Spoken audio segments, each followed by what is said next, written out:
This is a quickly developing situation. Let's go straight to Japanese state TV NHK and listen. 12 people have been confirmed dead, and there are many missing due to tsunami.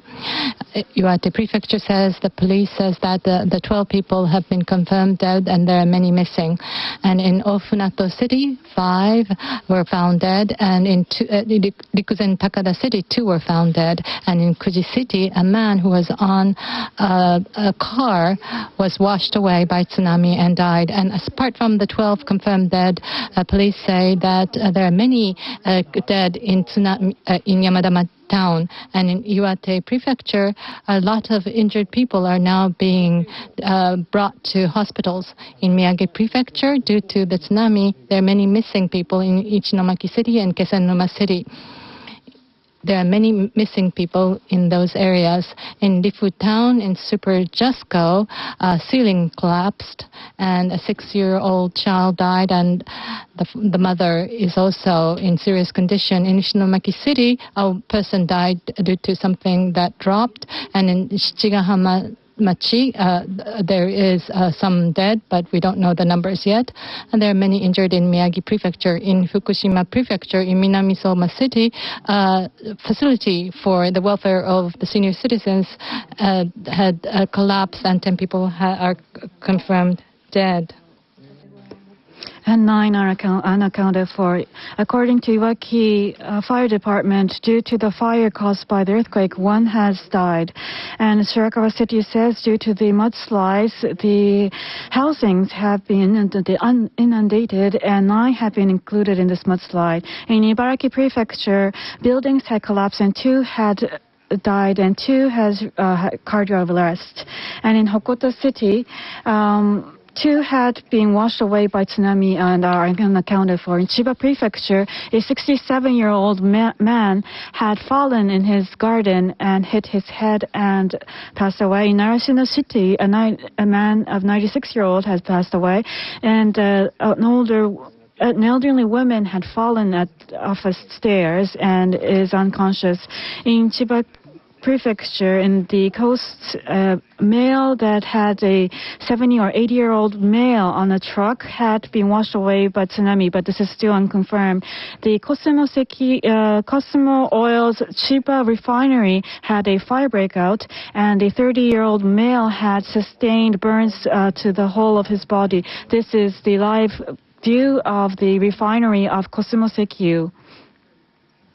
In Tokyo metropolitan area, 2 people are reported dead, and 2 remain unconscious and in a serious condition. Sendai City is southward, and you can see in the center a fire has erupted.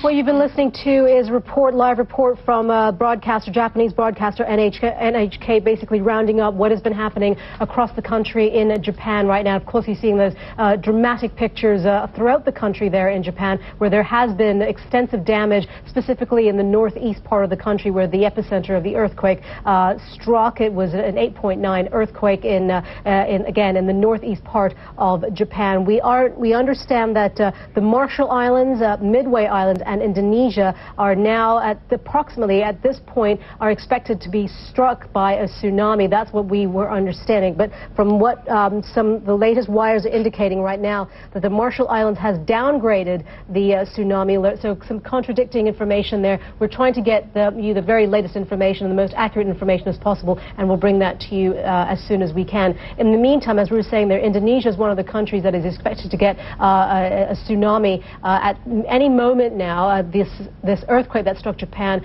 has wider impact, where some 20 countries now are affected by the reverberating and the radiating tsunamis around the Pacific Rim.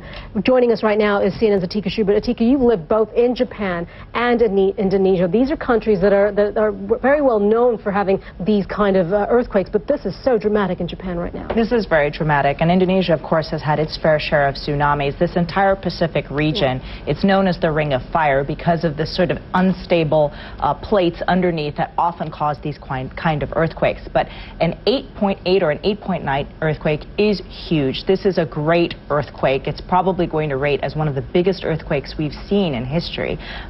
And what matters here is not just the earthquake damage, which depends on how shallow the earthquake is, but now the tsunami damage that's been coming in. We saw something similar in Aceh and the Mentawai Islands in Indonesia. There was initially that earthquake damage, and then it can take up to minutes or hours later, but you can see a tsunami simply rolling across the land there.